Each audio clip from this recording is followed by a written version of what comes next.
کہ اللہ سبحانہ تعالیٰ کے احکامات میں اللہ ہمیں کیا کہہ رہے ہیں کہ وَلَا تَعْتَدُوا، اور نہ تم حد سے تجاوز کرو، مینز کہ اعتدال کرو، عدل کرو، ان اللہ لا یحب المعتدین، کہ اللہ ان لوگوں کو پسند نہیں کرتا جو عدل نہیں۔ تو اب یہاں پہ آپ یہ دیکھیے کہ عدل کس معاملے میں، اب اپنے تمام معاملات دیکھ کہ عبادات سے کہ ہمارے جو ریگولر معاملات، اپنے معاملات میں عدل کرو، اپنی عبادات میں، اپنے اخلاقیات میں عدل، اپنے لین دین میں عدل کرو، اور سب سے بڑی بات ہے اپنے عباد میں، حقوق العباد میں عدل کرو۔ اب کیونکہ پوری کائنات دیکھے اللہ سبحانہ تعالیٰ نے جو ایک سب سے بڑا سبق ہمیں دیا وہ ہماری کائنات ہے، کس طرح سے اللہ سبحانہ تعالیٰ نے ہر چیز کی جگہ پہ رکھا۔ اب دیکھیں نبی صلی اللہ علیہ وسلم نے فرمایا تھا کہ اے لوگو، جو کچھ تم دنیا میں کے ساتھ زیادتی کرتے ہو، اس دنیا میں اس کا حساب پورا کر لو، کیونکہ قیامت کے دن کوئی درم اور دینار نہیں، قیامت کے دن کوئی درم اور دینار نہیں، جس کے ساتھ تم نے زیادتی کی ہوگی وہ مظلوم جب اپنا حق لینے آئے گا۔ اب دیکھیے کہ ہم کتنے لوگوں کے ساتھ ایسے ہوتا ہے نا کہ ہم نے کوئی زیادتی، اور وہ زیادتی اب دیکھیے کہ کس کس شکل میں، آپ ذرا غور کیجئے، کسی پہ اگر ہم نے جھوٹا بہتان لگا دیا، کسی کی چغلی کر دی، کسی کا دل دکھا دیا، کسی کے ساتھ ظلم کر دیا، اینی کائنڈ آف تھنگ میں آپ ذرا یہ دیکھیے کہ ہم نے اگر کے ساتھ کوئی زیادتی کی ہے، قیامت وہ اپنا حساب لینے آ جائے گا، وہ اپنا حق لے۔ اور نبی صلی اللہ علیہ وسلم نے کیا کہا تھا کہ وہ جب حق لینے آئے گا تو اللہ سبحانہ تعالیٰ کیا کہیں گے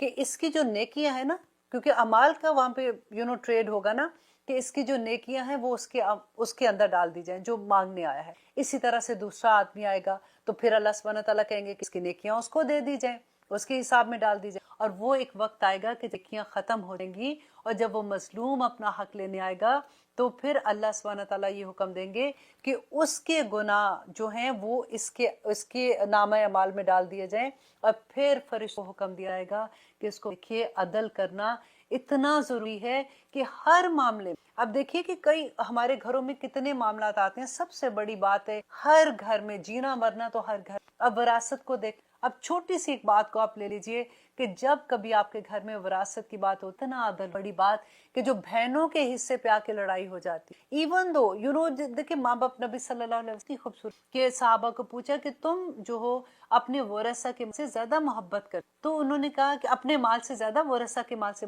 تو صحابہ نے کہا کہ کیسے وہ ہو سکتا ہے، ہم تو اپنے مال سے محبت۔ صلی اللہ علیہ وسلم نے کہا تھا کہ تمہارا مال وہ جو تم نے کھا لیا، اس سے تمہارے جسم کو طاقت دی اور جو ضائع ہو کے نکل گیا، یا پھر وہ کپڑا ہے جو تم نے اس مال سے خریدا، تم نے پہن لیا اور اس کو بسیدہ کر دیا، یا پھر وہ پیسے ہیں جو تم نے اللہ کی راہ میں کی مدد کی، صدقہ دیا، وہ اللہ سبحانہ تعالیٰ کے پاس چلے گا اور انشاءاللہ قیامت کے دن وہ احد کے پہاڑ اس کے علاوہ جو کچھ بھی ہے وہ تمہارے ورثہ کا ہے، اور تم اس سے اتنی محبت کرتے ہو کہ دن رات اس کی خاطر تم اپنی نیندیں بھی حرام کر دیتے، اب اتنا جمع ہو گیا تو اب یہ کر لیں، اب یہ خرید لیا تو یہ لے لیں، اب وہ کر لیا تو یہ لے لیں، اور وہ کس کے لیے کرتے؟ جو مال پیچھے رہ جائے گا وہ تمہارے ورثہ کا ہے، اور اسی کی خاطر تم اپنا دین ایمان تک اب دیکھیے نبی صلی اللہ سبحانہ تعالیٰ نے قرآن پاک میں عدل کے بارے میں کتنی جگہ پہ ایسے آتا ہے نا کہ اللہ سبحانہ تعالیٰ نے کہا کہ دیکھو کسی کی محبت تمہیں عدل کرنے سے نہ روک، اور وہ رشتوں کی اس وقت بات ہوئی تھی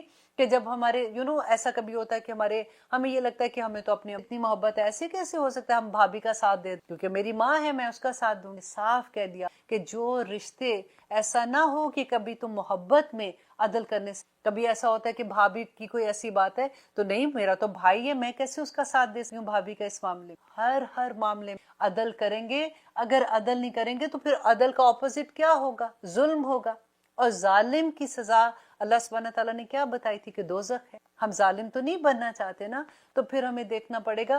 دیکھیں جب کبھی عدل کی بات آتی ہے تو ہم سوچتے ہیں کہ عدل تو کورٹس میں ہوتا ہے، وہ جو جج ہے وہ عدل کرے گا، یا لائر ہیں وہ ان کا کام ہے، ہم بےچارے کہاں سے عدل کرنے والے۔ لیکن آپ دیکھیں قرآن پاک میں جہاں پہ بھی اللہ سبحانہ تعالیٰ نے عدل کی بات کی ہے وہ ہمارے ریگولر معاملات ہیں، جو دنیا کے معاملات ہیں اس میں عدل کرو۔ دیکھو کسی کے ساتھ اللہ سبحانہ تعالیٰ نے کہا کہ یہاں تک کہ کوئی کافر بھی ہے نا، جو اللہ سبحانہ تعالیٰ نے کہا کہ تمہاری فار ایگزامپل کافر نہیں ہے، تمہارا کوئی جاننے والا ہے جس سے تمہیں دشمنی ہے، تمہیں وہ اچھا نہیں لگتا. تو جب عدل کا معاملہ آ جائے یہ خیال رکھنا کہ عدل اللہ سبحانہ تعالیٰ کو پسند ہے. اور جو اگر تم کسی کے ساتھ عدل نہیں کرو گے تو تم کیا کرو گے؟ تم ظالم ہوگے. اور مظلوم کی آہ جو ہے وہ شعلے کی طرح آسمان تک پہنچتی ہے اور اللہ سبحانہ تعالیٰ اس کی دعا کو رد نہیں کرتا خواہ وہ کافر ہوگا. تو اس لیے کتنا ضروری ہے کہ ہم اس بات کا خیال رکھیں کہ ہم فیصلے ہمیں پورا وقت ہماری مقام آتے رہتے. کبھی ہم خود فیصلہ کرنے والے ہوتے ہیں, کبھی ہم کسی کے فیصلے کر رہے ہوتے ہیں, کبھی کسی کے فیصلے پہ ہاں یا نہ بول رہے ہو, ہم گواہیاں دینے والے ہو جاتے ہیں. تو اب دیکھیے کہ ایک اور جگہ پہ اللہ سبحانہ تعالیٰ نے کہا کہ رسول اللہ صلی اللہ علیہ وسلم نے کہا کہ جو شخص, کوئی ایسا شخص ہے, آپ دیکھیے خود سے کہ اتنا کہ ایک بالشت کی بات ہے کہ کسی نے ظلم کے ساتھ کسی ایک بالشت زمین ہتھیا لی, اس کی 5 طرح کا عذاب اس کے اوپر ہو. اور وہ 5 طرح کا عذاب کیا ہوگا کہ دا ڈے آف ججمنٹ اللہ سبحانہ تعالیٰ فرشتوں کو کہیں گے کہ اس کو یہ حکم دو کہ یہ جو 7 زمین, جیسے 7 آسمان ہے نا, اسی طرح 7 زمین, کہ 7 زمین کی مٹی کھودے. اب یہ وہ جگہ ہے جس وقت ابھی حساب کتاب ہو رہا ہے, اور ہم نے کیا پڑھا تھا کہ جو اب قیامت کا دن ہے وہ ایک دن 50,000 سال کے برابر ہو. تو اللہ سبحانہ تعالیٰ حکم دیں گے کہ اس کو 7 زمین کی مٹی. نمبر 2, وہ جو مٹی کھودے گا وہ اس کو حکم دیا جائے گا کہ اس کو اٹھاؤ, اس کی یہ سزا ہوگی. وہ ساری مٹی کا بوجھ اٹھائے گا. اور نمبر 3 یہ کہ اس کو کہا جائے گا کہ یہ بوجھ اٹھا کر پورے محشر کے پورے میدان کا چکر لگا. اور چوتھی سزا کیا ہوگی کہ ساری زمینوں کا طوق بنا کے اس کے گلے میں پہنا دیا. اور 5ویں سزا کیا ہوگی کہ ساری زمینیں, یہ 7 زمینوں کے اندر اس کو دھنسا دیا. یہ ایک بالش کی بات ہو. اور ہم تو کتنے آرام سے اتنی بڑی بڑی بات کر دیتے ہیں, بیٹھے ہوئے دکھ سکھ کے چکر میں کوئی الزام لگا دیا, کسی غیبت کر دی, کسی کا کوئی بات ایسی دی. تو یہ لوگ کیا ایسی اس وقت وہ موجود نہیں ہے, ان کو نہیں پتا آپ نے کیا کیا. تو کیا یہ کرامن کاتبین سوئے ہوئے ہیں کیا؟ جو اللہ سبحانہ تعالیٰ کہتے ہیں کہ میں تمہیں دیکھ رہا ہوں, اللہ سبحانہ تعالیٰ ہر وقت آپ کو دیکھ. تو وہ کون سی جگہ جہاں پہ چھپ کے ہم کرتے ہیں؟ یہ سارا کا سارا معاملہ ظلم اور عدل مقام پہ آ جاتا ہے کہ اگر ہم ایسے نہیں کریں گے, ہماری زندگیاں عدل پہ نہیں رہیں گی, تو ہم فساد کریٹ کر دیں گے سوسائٹی. اور جو فساد کریٹ کرتا ہے تو اللہ سبحانہ تعالیٰ نے سورۃ بقرہ میں کیا کہا تھا؟ فساد کرنے والا معاشرے کا خون چوسنے والا ہوتا. جو خون چوستے ہیں اس کو اللہ سبحانہ تعالیٰ نے کیا کہا تھا کہ وہ لوگ فاسق ہیں اور ان کی سزا دوزخ ہے. اللہ اکبر. اور اب دیکھیے کہ اس کے بعد اب نبی صلی اللہ علیہ وسلم نے کیا فرمایا تھا کہ عادل, ایک عدل کرنے والا, عدل کی بات ہو رہی تھی کہ ایک دن کا عدل 60 دن کی عبادت. 60 دن, آپ دیکھیں کون دن رات عبادت میں کھڑا ہو سکتا ہے کہ 60 دی عبادت سے ایک دن کا عدل جو ہے وہ بہتر. کیونکہ عدل کرنا ایک دن کا مطلب ہے کہ جیسے فار ایگزامپل کورٹ میں وہ ایک دن کا فیصلہ کرنا ہے, یا ہمارے پاس اگر کوئی ہم نے وراثت کی کوئی ایسی بات آ گئی ہے تقسیم کرنی ہے یا کچھ کرنا ہے, تو وہ ایک دن کا عدل 60 سال کی عبادت ہے. 60 دن میں پہلے 60 سال کی عبادت. اس کے علاوہ آپ دیکھیے کہ عدل کرنے کے بعد جب بات آتی ہے کہ ہم عدل کو اور تھوڑا سا ڈسکرائب یہاں کہ عدل کریں, ہم سب سے پہلے ہمارا کیا ہے کہ اللہ کے ساتھ عدل. اللہ کے ساتھ عدل ہوگا کہ اللہ سبحانہ تعالیٰ نے جو احکامات دی ان پہ عمل, تو عدل ہوگا. کہ دیکھیں اللہ سبحانہ تعالیٰ نے قرآن میں ہم نے پڑھا نا, کتنی دفعہ ہم نے پڑھا کہ اللہ سبحانہ تعالیٰ کہتے کہ وہ لوگ جو اللہ سبحانہ تعالیٰ کے وہ فاسق ہیں, وہ ظالم ہیں, وہ کافر ہیں, یہاں تک اللہ سبحانہ تعالیٰ. تو ہم اللہ کے ساتھ عدل کریں گے کہ ہم اللہ کے احکامات پہ عمل کریں. پھر دوسری بات یہ ہوتی ہے کہ نبی صلی اللہ علیہ وسلم کے ساتھ عدل وہ کیسے کریں گے کہ اللہ سبحانہ تعالیٰ نے کہا کہ اطیعوا اللہ واطیعوا, کہ ہم اللہ کی اطاعت کریں اور ہم رسول اللہ صلی اللہ علیہ وسلم کی اطاعت کریں. آج ہم کس کی اطاعت کریں؟ آج ہمیں کون اچھے لگتے, ہم کس کی پیروی, ہمیں کون سے ڈیزائنر ہے, ہم کن لوگوں کے درمیان میں بیٹھنا چاہتے ہیں اور کن کی اطاعت کریں. آپ دیکھیے پھر اس کے بعد آتا ہے کہ عدل کرو اپنے نفس کے ساتھ, اپنے نفس کے ساتھ عدل, کہ قیامت کے دن ہم ایسے اعمال نہ لے کے جائیں کہ ہم اللہ سبحانہ تعالیٰ کے سامنے شرمندہ ہوں اور ہم دوزخ والے. اللہ نہ کرے, اللہ نہ کرے. اور چوتھی بات ہے کہ ہم لوگوں کے ساتھ عدل, اپنے ماں باپ کے ساتھ, اپنے بہن بھائیوں کے ساتھ, اپنے رشتہ داروں کے ساتھ, ہر رشتے کے ساتھ, کیونکہ اللہ سبحانہ تعالیٰ نے ہر طرح کا مقام پہ بتا دیا کہ کہیں محبت اور کہیں نفرت تمہیں عدل کرنے سے نہ روکتے. ان چیزوں کو خیال رکھ کے عدل کے راستے. اب دیکھیے قرآن کا ہر صفحہ ہمیں یہی بات سمجھاتا ہے کہ عدل کرو. کیسے وہ سمجھاتا ہے کہ جب ہم قرآن پڑھتے ہیں تو ایک ہی بات ہمیں سمجھ آتی ہے نا کہ دیکھو یہ کرو گے تو اللہ سبحانہ تعالیٰ جنت میں جگہ دے گا، اگر یہ کام کرو گے تو اگر اللہ سبحانہ تعالیٰ کی نافرمانی کرو گے تو اللہ سبحانہ تعالیٰ دوزخ میں تمہیں پھینکے گا. تو اس وقت ہمیں کیا ہوتا ہے کہ ہمیں سمجھ کے آتی ہے کہ آخرت ہے، حساب کتاب ہے، اللہ سبحانہ تعالیٰ کے سامنے ہمیں حاضر ہونا ہے. تو جب ہمیں قیامت کا احساس ہو، جب ہمیں روز محشر کا احساس ہوگا، تو پھر ہمیں سب سے بڑی بات یہ کہ ہم اپنی تربیت کرنا شروع کریں گے نا، تو اس وقت ہم پھر عدل کے مقام پہ آ جائیں انشاءاللہ.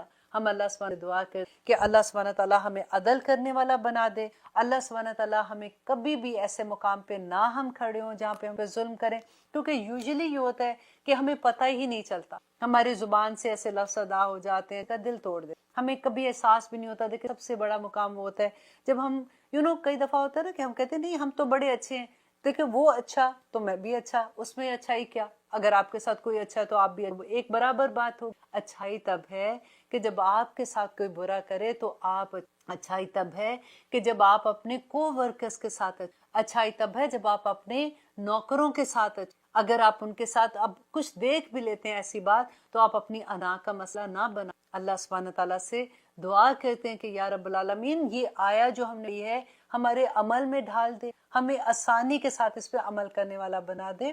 آمین ثم آمین. اب لیتے ہیں چھوٹی سی، پھر دیکھتے ہیں کہ آگے اللہ سبحانہ میں کیا فرمایا. آپ دیکھ رہے ہیں قرآن میری زندگی الحمدللہ. اب ہم کر رہے ہیں آیت نمبر 1. اب دیکھیے کہ یہاں پہ اللہ سبحانہ تعالیٰ اب ایک اور حکم دیتے ہیں. اب غور سے سنیے گا، اپنے نوٹس لکھ لیجئے تاکہ ہمیں اچھے سے اس بات کی بھی سمجھ آ جائے. اب اللہ سبحانہ تعالیٰ کہتے ہیں وَقُلُوا، اور کھاؤ، مما، اس میں سے جو رزقکم اللہ، جو رزق دیا اللہ نے تمہیں. کون سا رزق کھانا ہے؟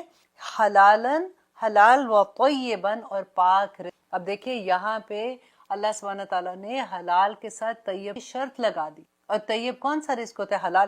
ہمیں یوزلی یہ لگتا ہے نا کہ ہر چیز تو حلال ہے، ہم تو حلال کھا رہے ہیں، تو پھر یہ طیب کی شرط کیا ہوئی کہ جو چیز، فار ایگزامپل ہم میٹ کھاتے ہیں، ہم گوٹ میٹ کھاتے ہیں. اب آپ گوٹ میٹ لینے گئے لیکن جو آپ کی کمائی تھی، جو اپنے پیسوں سے آپ نے خریدا، اگر وہ حلال نہیں ہے، اگر وہ حرام کی کمائی میں سے ہے تو آپ کا مال جو ہے جو آپ نے خریدا وہ بھی حرام ہو. یہاں پہ دیکھیے کہ یہ بڑی غور کرنے والی، کیونکہ حرام کی کمائی سے کوئی عبادت، ایون آپ کی نماز قبول، روزہ قبول نہیں، حج قبول نہیں، عمرہ قبول نہیں، کوئی صدقہ آپ دیتے ہیں، اگر ہماری کمائی میں کوئی حرام کی چیز ہے تو اللہ سبحانہ تعالیٰ سے توبہ کرنے والی بات ہے کہ کوئی عبادت، ہم کتنی دعائیں اللہ سبحانہ تعالیٰ سے، کچھ قبول. ایک حدیث آتی ہے کہ نبی صلی اللہ علیہ وسلم نے فرمایا تھا کہ ایک شخص عمرے کے لیے جاتا ہے یا حج کے لیے جاتا ہے تو وہ خانہ کعبہ کا غلاف پکڑ کے رو رہا ہے، دعائیں مانگ رہا ہے اور بہت رو رہا ہے،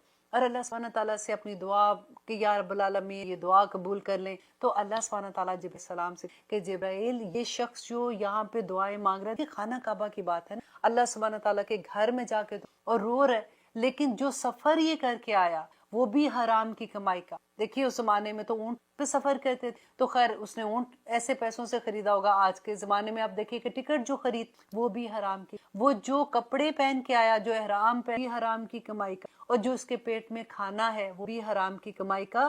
اب یہ رو رہا ہے، دعائیں مانگ رہا ہے، میں اس کی دعا کیسے کیسے کیسی چیزیں ہماری زندگی میں جب ہم سنتے ہیں نا حدیث تو پھر پتہ چلتا ہے کہ کتنی امپورٹنٹ. اب ہم کتنے آرام سے لوگ کہہ دیتے ہیں نہیں جی گیس اسٹیشن کا بزنس ہے، کوئی بات نہیں، اس کے اندر اگر شراب بھی ہم بیچتے ہیں، یا پھر ریسٹورنٹ ہے، میکڈونلڈ ہے، اس طرح کے ہیں، اگر اس میں سور بھی بیچتے ہیں تو کوئی بات نہیں، کوئی ایسے کچھ نہیں. ہم دیکھیے کہ جب مال کا لین دین ہوتا ہے، ہم جھوٹ بول کے کوئی مال ہم گاڑی بیچ رہے ہیں، فار ایگزامپل ہمارا کوئی ایسا کام ہے، ہم نے کوئی چیز بیچ رہے ہیں، ہم ہمیں پتہ ہے کہ اس میں یہ خرابی ہے، ہم وہ نہیں بتاتے، ہم کہتے کہ نہیں جس میں یہ بالکل ٹھیک. ہم کوئی کپڑا بیچتے ہیں، ہم ایسے کریں، ہم کوئی کریم بیچتے ہیں، ہم کوئی چیز ایسی بیچتے ہیں کہ ہمیں پتہ ہے کہ اس میں یہ خامی ہے لیکن ہم لوگوں کو جھوٹ بتاتے ہیں، سب مال حرام کا. یہ بہت سینسٹیو ٹاپک. اور دیکھیے اس میں ایک امام ابو جو مفتی اعظم ابو حنیفہ جو امام ابو حنیفہ، ان کے آپ سے بات شیئر کرنا چاہیے. ایک دفعہ کیا ہوا کہ وہ کسی کے گھر میں جاتے ہیں تو کہتے ہیں کہ اس کا دروازہ نوک کر کے تو سائڈ پہ کھڑے ہو گئے. تو ان کے ساتھ جو شخص ہے انہوں نے کہا کہ امام صاحب آپ چھاؤں میں آ جائیں کیونکہ دھوپ اتنی زیادہ ہے. امام صاحب نے پتہ ہے کیا کہا کہ نہیں میں ادھر ہی ٹھیک، کیونکہ اس گھر والے سے میں نے ادھار لینا ہے، مجھے یہ ڈر ہے کہ اس کے دیوار کے سائے سے اگر میں نے فائدہ اٹھا لیا تو وہ کہیں سود میں نہ چلا جائے. اللہ اکبر. دیکھیے ان کے تقویٰ کا ذرا آپ لیول دیکھ لیجئے کہ امام صاحب اس کی دیوار کے سائے میں بھی نہیں کھڑے ہوئے، کیونکہ اگر کسی سے ادھار کسی کو دیں اور واپس لیں اور اگر آپ اس سے منافع لیتے ہیں تو وہ آپ کے سود میں آ جاتا ہے نا. اور دیکھیے حضرت عمر کہا کرتے تھے کہ 2 چیزوں کی انسان کو سمجھ آ جائے تو انسان زندگی میں کبھی پریشان نہ ہو، کیونکہ اللہ سبحانہ تعالیٰ فرماتے کہ ہم نے ہر چیز کا اندازہ مقرر، ہم نے